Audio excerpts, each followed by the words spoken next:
The Prophet ﷺ says, and this is the wisdom behind this hadith. The Messenger ﷺ says, يُبْتَلَى الرَّجُلُ عَلَى حَسْبِ دِينِهِ. A person will be tried with hardship, with challenges, trials, according to the level of his iman, according to the level of his faith and his deen. أَشَدُّ النَّاسِ بَلَاءً الْأَنْبِيَاءِ. The people who receive the most or the hardest trials are the prophets. Then the ones nearby in iman. Then the ones nearby, and so on and so forth. A person will be tried according to the level of their faith. Why? If Allah subhanahu wa ta'ala loves the prophets most and the righteous ones most, according to the level of your iman, of your taqwa, Allah loves you. So why does Allah send more trouble when He loves more? Because trial is good. Ultimately, there is so much wisdom and benefit in trials. But the thing is that most of us are short-sighted not to notice that. It's the wisdom of Allah subhanahu wa ta'ala. Many times, Allah sends opportunities our way, and when we see them, we consider them to be trouble. We consider them to be problems.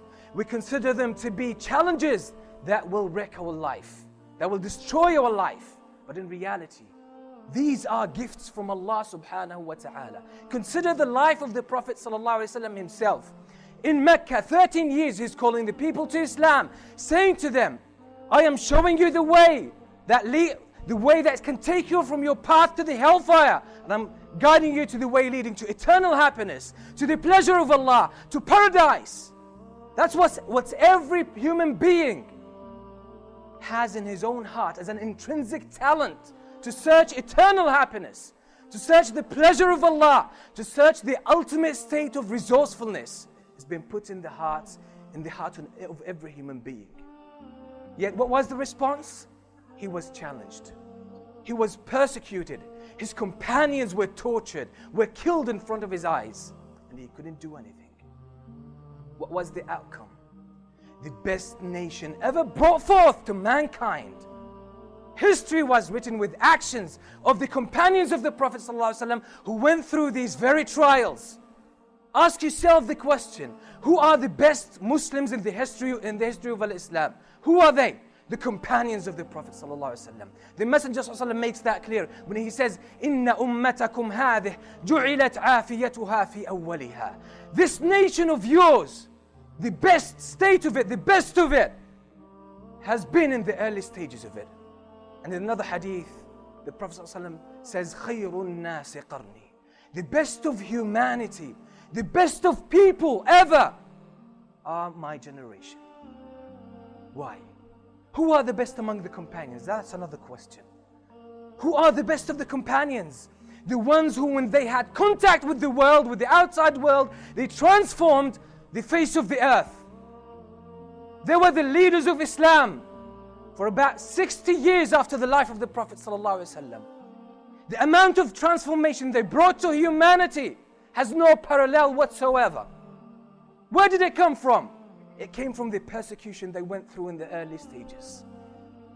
So if Allah subhanahu wa ta'ala wants to transform you, Allah wants to make you a better Muslim, you cannot ascend to a higher level of faith, of iman, of skill, of personal strength. What does Allah subhanahu wa ta'ala do? What does Allah subhanahu wa ta'ala do to you? If you settle for complacency and you feel relaxed, you don't want to get out of your comfort zone, what does Allah subhanahu wa ta'ala do to you? He sends trials your way. Why? To transform you, so that you become a better person. And this is one of the explanations that the scholars gave for the very famous verse that we quote when we are in trouble.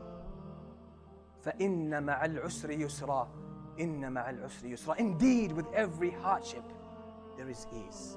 That's the ease. The ease is within the hardship itself, but it manifests itself best when the hardship is over and you find yourself to be a totally different person on a higher level of faith, a higher level of conduct, a higher level of achievement in every aspect of your life.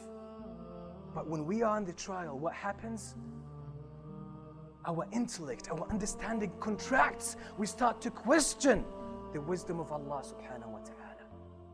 But bear in mind, whenever a trouble comes your way, whenever a trouble comes your way, consider that to be a gift from Allah subhanahu wa ta'ala, and you have been unable to grow up to a higher level, and Allah has given you the opportunity now.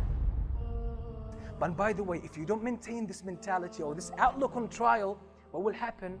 The trial will turn out to be punishment for you, and you will miss all the advantages of that. Who says that? The Prophet ﷺ.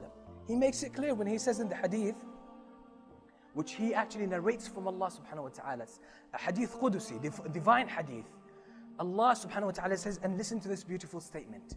He says, أَنَا عِنْدَ ظَنِّ عَبْدِي بِي فَلْيَظُنَّ عَبْدِي بِي مَا شَاءَ. Wallahi, by this hadith you can live your life without trouble, with internal peace that can never be disrupted. I am to my servant as he thinks about me. What do you think about Allah? I am to my servant as he thinks about me. So when the trial comes your way, what are the thoughts that you have to have about Allah subhanahu wa ta'ala? If you maintain good thoughts that are in accordance with the names and attributes of Allah. And this is why if you want to attain this high level, you need to learn the names and attributes of Allah. That He is the most wise. He is the omnipotent. His knowledge encompasses everything. There's no value learning these without applying them in our lives.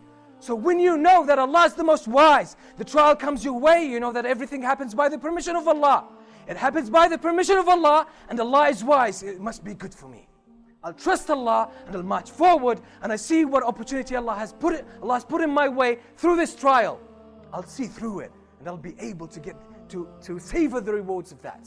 The Prophet ﷺ one day came to this companion, and the companion had fever. He was dehydrated, and he was in severe pain. The Prophet ﷺ says to him, it's a mercy from Allah. It's a trial, so be patient. The Prophet ﷺ is trying to teach him the same wisdom. The man says, no, it's hell for me. It's punishment. The Messenger ﷺ then said, then it is. The way you see it, this is how you will react to it, and this is what you will get at the end. When Allah tests you, Allah wants you to grow higher. The Prophet ﷺ makes it clear in a very beautiful hadith. He says that Allah subhanahu wa ta'ala sometimes has a high level of reward in Jannah for a person.